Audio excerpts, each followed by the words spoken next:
So one thing చాలా మంది ఫిలాసఫీలు చెప్పారు, dare to dream, fly because wings are yours, ఇలాంటివన్నీ కొటేషన్లు ఫేస్బుక్లో కూడా చూస్తుంటాం. వాటికి అర్థం పర్థం హౌ టు అప్లై అనేవి ఉండదు. కానీ రామోయిజంలో మీరు ఎప్పుడు ప్రాక్టికల్గా you the most practical person I have seen or many have seen. కాబట్టి ఈ ఫిలాసఫీ ఏదైతే ఉందో ఏ స్టేజ్ నుంచి అప్లై చేయడం మొదలు పెట్టాలి, లేకపోతే how do you start integrating, do you start questioning first? Questioning is the only way. Like I was mentioning Ayn Rand's thing, ఎప్పుడైతే ఇఫ్ యు ఆర్ ఇప్పుడు ఫర్ ఎగ్జాంపుల్ ఇఫ్ మా గ్రాండ్ మదర్ గాడ్ గురించి God అంటే ఏంటి అని అడగటంలో ఒక aspect ఉంటుంది human బీయింగ్కి. ఓ దేవుణ్ణి దండం పెడితే మనకి మార్కులు వచ్చేస్తాయి అన్నమాట అని పెట్టేసింది అక్కడ. అంటే ఎవరేం చెప్తే అది వినేసి ఒక గొర్రెల మందలా ఫాలో అయిపోయేవాళ్ళు ఈ ట్రాప్లో పడతారు, ఈ కష్టపడే ట్రాప్లో. Anybody who questions will understand for himself. అప్పుడు అది అబ్జార్బ్ చేసుకుంటారు, ఏంటి అసలు ఇది చెప్పేది అది చెప్పేదని. అబ్జార్బ్ చేసుకున్న దానికి బ్లైండ్గా ఫాలో అవ్వడానికి డిఫరెన్స్. మీ దృష్టిలో బిల్ గేట్స్ కష్టపడి పనిచేశారా, ఇష్టపడి పనిచేశారా? 12వ తరగతి 100% ఇష్టపడి. ఎనీబడి హూ కమ్స్ అప్ 100% ఇష్టపడి చేస్తారు. ఒక్కళ్ళు కూడా తేడా ఉండదు. వాళ్ళ కొడుకులో వాళ్ళ వారసులు అలా ఉండకపోవచ్చు, అది వేరే విషయం. But the person who made it from somewhere to somewhere 100% ప్యాషన్తో చేస్తాడు, ఇంక్లూడింగ్ మెగాస్టార్ చిరంజీవి. అంటే మళ్ళీ ఎవ్రీబడి వితౌట్ ఎక్సెప్షన్ కష్టపడి పనిచేస్తారా? 100%. ఆయన పాలిటిక్స్ నాకు తెలియదు. పాలిటిక్స్ అనేది మీరు ఒక డెసిషన్ తీసుకుంటారు. డెసిషన్ తీసుకున్నాక ఆయన జరిగిన ఎక్స్పీరియన్సెస్, దాంట్లో ఆయనకి ఇష్టం లేని వాళ్ళని కలవడాల్సిన అవసరం ఉండొచ్చు, ఇలాంటి ఏదో ఉండొచ్చు. As far as him becoming the so called megastar, I'm super sure it's done with passion. So అది కష్టపడడం అవనే అవ్వదు, అది ఇష్టపడి పనిచేయడం అవుతుంది. ఎందుకంటే ఆయన నాకు ఈ మధ్యన నాగబాబు గారి సందర్భం చెప్పారు, ఏదో దానికి ఆయన ప్రాక్టీస్ చేసి మోకాళ్ళు దెబ్బ తగిలి ఏదో ఫ్రాక్చర్ అయ్యి డాన్స్ ఇలాంటి అంత కష్టపడి చేస్తారు. కానీ అది కష్టం అనను నేను, ఎందుకంటే క్రియేట్ ఒక ఎఫెక్ట్, ఆడియన్స్ని దాన్ని చూసి ఆనందపడేలా చేయాలనే దాంట్లో ఆయనకు ఆనందం వస్తుంది కాబట్టి is doing it out of passion. ఈ కష్టపడడానికి ఆర్ ఇష్టపడడానికి పని చేయడానికి వర్సెస్ రిజల్ట్, దానికి సంబంధం ఉందంటారా? రిజల్ట్ అనేది కూడా మీ మైండ్లో ఉంది. ఇప్పుడు నేను ఒక సినిమా స్టార్ట్ చేశాను. నేను సినిమా స్టార్ట్ చేసి ఒక 6 నెలలు తీశాను.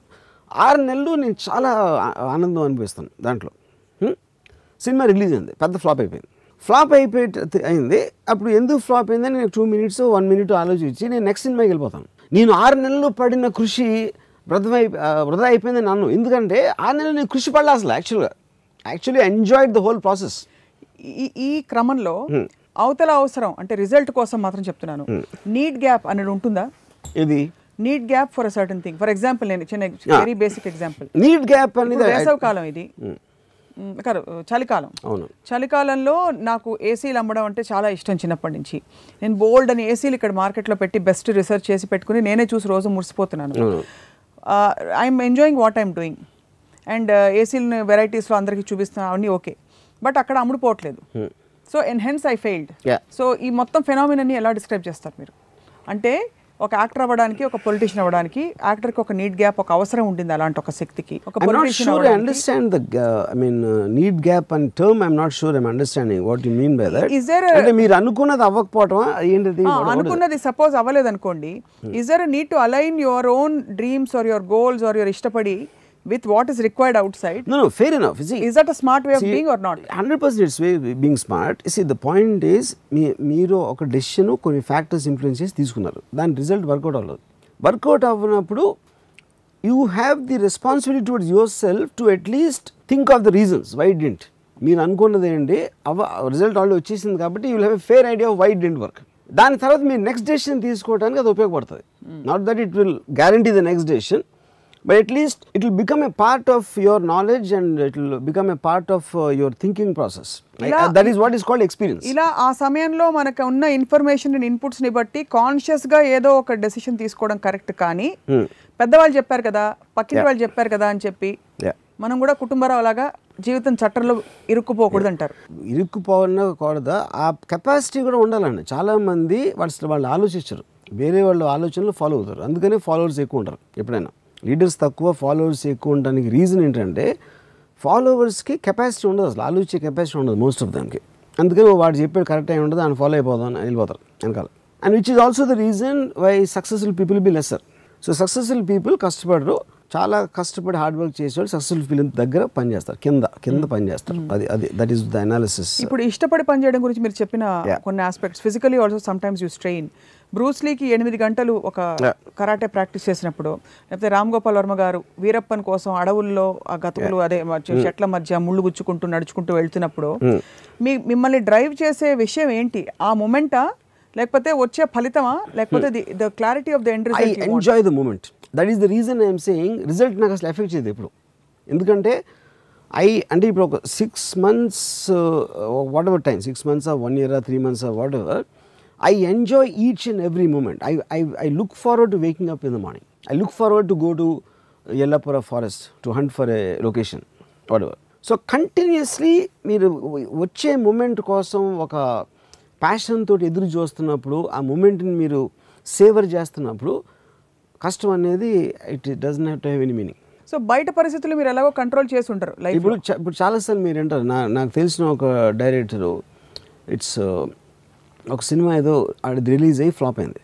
I don't care, it's my baby, I work so hard to create that, how can I abandon అంటే నవమాసాలు కన్న పిల్లోళ్ళలాగా మాట్లాడుతున్నాడు ఆ సినిమా గురించి. అంటే అప్పుడు నేను ఏ చెప్పిన అంటే ఫస్ట్ ఆఫ్ ఆల్ ఏంటి నువ్వు కష్టపడింది, నీది ఒక ఐడియా ఇచ్చావు, ఆడెవడో లైట్ బాయ్ లైట్ మోసాడు, ఇంకోటి ఎవడో ట్రాక్ పెట్టాడు, ఇంకోటి ఎవడో మేకప్, వీళ్ళు చేసారు కష్టం. నువ్వు కేవలం నీ ఐడియాలు ఇచ్చి నీ ఐడియాలని వాళ్ళు నమ్మి నీ విజన్ కోసం పనిచేసి సినిమా తీస్తే నువ్వు I mean for whatever reasons the film worked and you let them down. That's what you have done. You actually done a criminal act. నువ్వు I'll stand by my baby అంటే నీ baby నీ idea, అది physical form లేదు బయట నుంచి. అప్పుడు ఎలా ఉంటుంది అది, నీ ఐడియా నా ఐడియాలు నాకు ఇంకా ఇష్టం అని చెప్పినట్టు ఉంది. అది నేను జోక్ చెప్పి నువ్వు నమ్మిన అబ్బాయి నువ్వే నాకు నవ్వు వచ్చింది అని చెప్పినట్టు. అది you are not realising it. ఎందుకంటే నువ్వు మైండ్లో ఫిక్స్ అయిపోతున్నావు. అది హార్డ్ వర్క్ పొద్దున్న లెగిసిన తర్వాత ఇప్పుడు ఒక సినిమా వచ్చేసి అక్కడ షార్ట్ బెటరా, లేకపోతే ఇది పెట్టు, ఇలా మేకప్ వేయి, లేకపోతే ఇలా సీన్ ఉంది అని చెప్పిన కష్టానికి ఒక రోడ్డు మీద ఒక ముసలాయన బండి తీసుకుని వెళ్తున్నాడు చెమటలు కాచుకుంటా. ఈ మీరు ఎలా కంపేర్ చేస్తారు రెండింటికి? అసలు ఆబ్వియస్లీ ఫిజికల్ ఎసర్షన్ వేరు, మెంటల్ ఎఫర్ట్ అనేది ఎఫర్ట్ ఉండదు, మెంటల్ అనేది డెసిషన్ ఉంటుంది. ఇప్పుడు చాలా మీరు టైప్ చేసుకుని మైండ్ గిర్ర తిరుగుతుంటుంది కాబట్టి మీకు ఎఫర్ట్ అనిపించదు. చాలా మందికి ఎఫర్ట్ అనిపిస్తుంది. వాళ్ళు ఆలోచించరంటున్నా, ఎఫర్ట్ కాదు అది, ఆలోచించి చాలా మంది వరి అవుతారు. సప్న వరికి ఆలోచనకి తేడా ఉంటుంది. That is effort. వరి ఏంటంటే సర్కిల్స్ వెళ్తుంది. అది అరే ఇలా అది వరి. నన్ను ఎవరిని చంపిస్తే ఎలాగారు కానీ ఓహో అవుతుందా, నేను చేయగలుగుతానా చేయలేను, నా పక్కన బాడీ గార్డ్ పెడితే అవుతుందా, ఇది అవ్వచ్చు ఇది అవ్వకపోవచ్చు. ఈ ఆప్షన్స్ అన్నీ మీరు వేసుకుని ఒక డెసిషన్ తీసుకుంటారు అంతే. అది దాన్ని ఆలోచన అంటారు. ఆలోచించేవాడు సక్సెస్ అవ్వాల్సిన అవసరం లేదు, ఫెయిల్ అవ్వచ్చు, కానీ వాడు బతుకున్నంతవరకు హ్యాపీగా ఉంటాడు. వరి అయ్యేవాడు జీవితకాలం ఆడు చచ్చిపోకపోయినా చచ్చినట్టాడు. వరి అవ్వటం మొదలైపోయిన నుంచి ఆడు చచ్చిపోయినట్టు ఆల్రెడీ. ఎందుకంటే ఆడు whole fundamental point of life to enjoy అనేది ఆడు ఆల్రెడీ వదిలేశాడు, which means is equal to death. ఆడు మైండ్ ఆల్రెడీ చచ్చిపోయింది, ఆడి బాడీ అలా జాంబీలాగా తిరుగుతూ అది ఒకరోజు చచ్చిపోతుంది అంతే. సో మీరు చెప్పేది ఏంటంటే అది చారు కాదు సాంబార్, హార్డ్ వర్క్ కాదు అని పేరు మార్చమన్నారు. ఒకటి దాని అప్రోచ్ పేరు మార్చ, అది హార్డ్ వర్క్ అనే డెఫినేషన్లో చెప్తున్నాను నేను. అది ఫస్ట్ ఆఫ్ ఆల్ నా ఉద్దేశం, పేరెంట్స్ పిల్లలకి కష్టపడితే పైకి వస్తావు, కష్టపడితే నీకు మార్కులు వస్తాయి అనేది వాళ్ళు పిల్లల్ని చెడగొడుతున్నారు.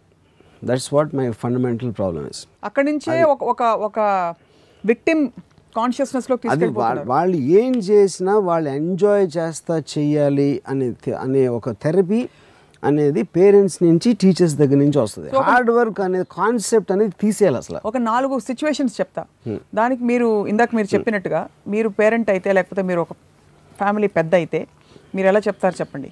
ఒకటి ఇందాక అనుకున్నాం దట్ ఎగ్జామ్స్లో మార్కులు బాగా రావాలి. సో మీరేమన్నారు, నువ్వు మార్కులు బాగా వస్తే అందరు నిన్నే గొప్పగా అంటారు. నువ్వు మార్కులు అనే మాట వద్దంటున్నాను. నువ్వు చదువుకునే విషయాలను నువ్వు నేర్చేసుకున్నావు అనుకో, అందరు నీ ఫ్రెండ్స్ అందరూ నిన్ను గొప్పగా చూస్తారు.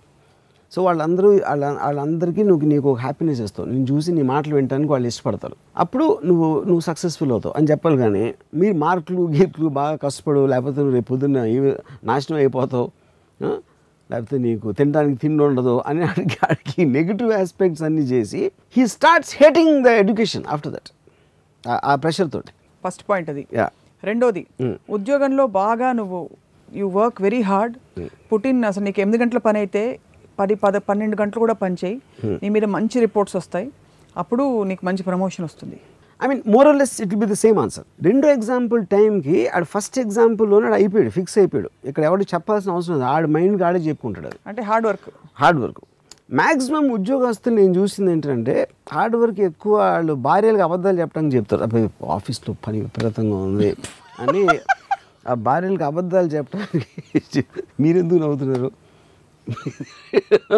Okay, I'm sure you would heard incidents like this. You know, వాళ్ళు అబద్ధాలు చెప్పి వాళ్ళు నిజంగా అక్కడ వాళ్ళ ఆఫీస్లో పని హ్యాపీగా ఉందో లేదో మనకు తెలియదు అనుకుందాం, లేదు. కానీ వాడికి గత్యంతరం. ఎందుకు గత్యంతరం లేదు?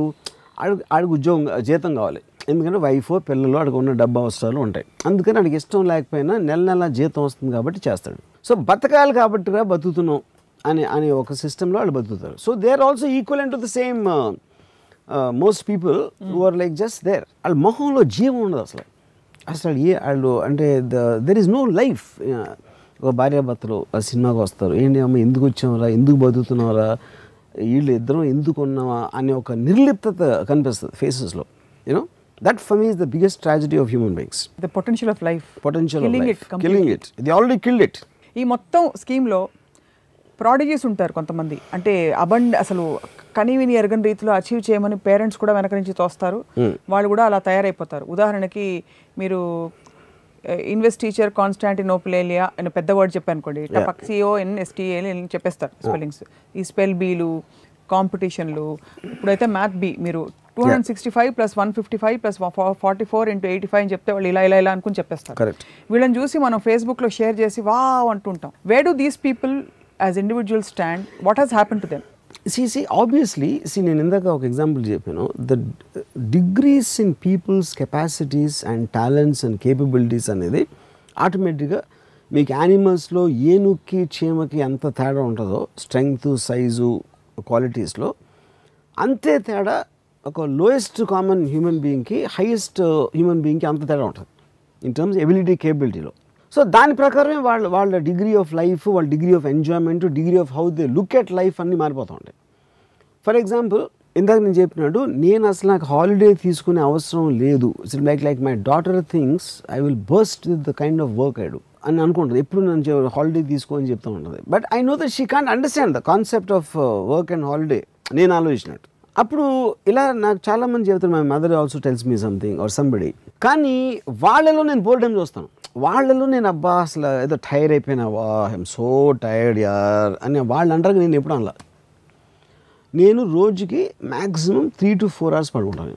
అండ్ షూటింగ్ టైంలో నేను కూర్చొని అసలు people get shocked to see the energy I have when I'm roaming on the set. కుర్చీలు కూర్చున్నాను అసలు. అంటే డిసిప్లిన్ కోసం కాదు, I don't feel like sitting. Most of the time I stand actually.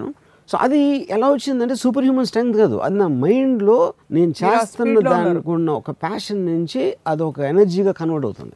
But the moment I don't like the work I'm doing, నేను hard work చేయమ్మా ఇంత కష్టపడుతున్నాను అనే ఫీలింగ్ వచ్చినప్పుడు నేను చతికి పడిపోతాను యాక్చువల్లీ. ఎందుకంటే energy will be sapped out. So ఒక అడ్రినలిన్ రష్ అనేది మీకు ప్యాషన్ నుంచి వస్తుంది. Passion and hard work are at logger heads.